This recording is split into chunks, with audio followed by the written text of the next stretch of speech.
السلام علیکم ورحمۃ اللہ وبرکاتہ ناظرین اردو کی اس ریڈنگ کلاس میں آپ لوگوں کا خوش آمدید اور خیر مقدم ناظرین، آج ہم پڑھنے والے ہیں مکہ معظمہ میں اسماعیل علیہ السلام کا قیام۔ چلیے شروع کرتے ہیں۔ اس سے پہلے کہ جو نئی ویورس اس چینل پہ آئے ہیں ضرور اس چینل کو سبسکرائب کریں تاکہ آنے والی ویڈیو کا نوٹیفیکیشن آپ تک پہنچ سکے۔ چلیے شروع کرتے ہیں اپنی کلاس کو۔ بسم اللہ الرحمن الرحیم۔ مکہ معظمہ میں اسماعیل علیہ السلام کا قیام۔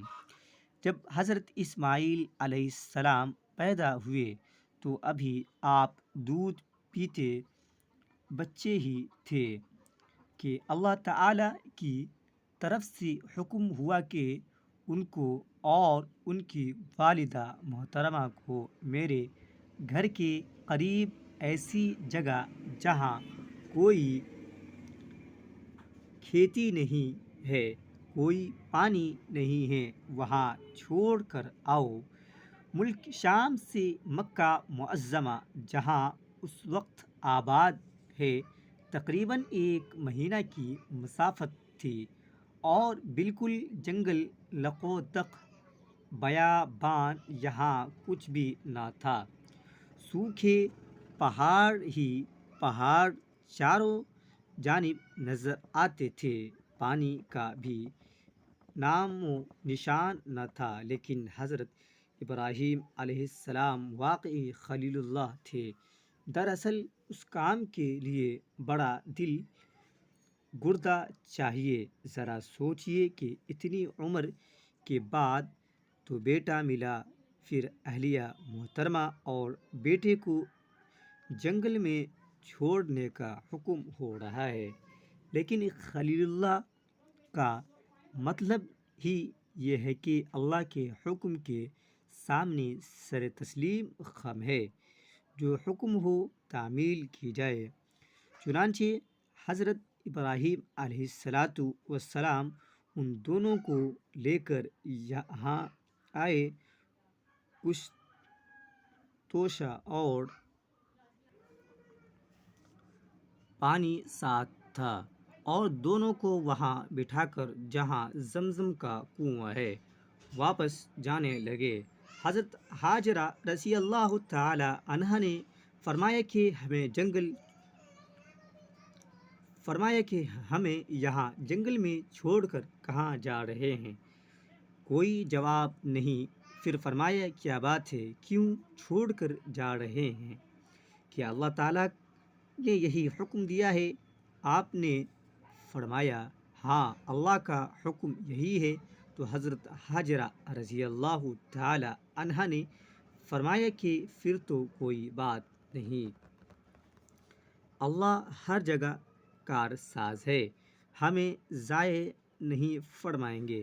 حضرت ابراہیم علیہ السلام نے حکم کی تو تعمیل کر دی، لیکن جب وہاں سے کچھ دور ہٹے تو اللہ تعالی سے دعا فرمائی اور فرمایا کہ میں اپنے بچوں کو یہاں چھوڑ کر جا رہا ہوں، لیکن ان کی روزی روٹی کا انتظام آپ کے ذمہ ہے اور ان کی ہدایت کا بھی آپ انتظام فرمائیے اور میری نسلوں کی ہدایت کا بھی آپ انتظام فرمائیے۔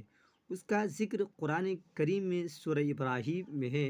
حضرت ابراہیم علیہ السلام تو ان کو چھوڑ کر چلے آئے۔ حضرت ہاجرہ کے پاس جو توشہ وغیرہ تھا وہ سب ختم ہو گیا۔ بچہ کو بھوک لگے، وہ روئے، لیکن جب ہاجرہ علیہ السلام کے لیے ہی کچھ نہیں تو بچہ کو کہاں سے دیں؟ آپ بہت پریشان تھیں۔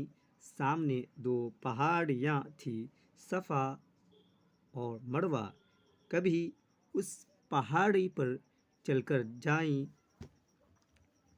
جائیں، پانی دور دور تک نظر نہ آئے، پھر بچہ روئے، پھر لوٹ کر آئیں، اس پہاڑی پر جائیں۔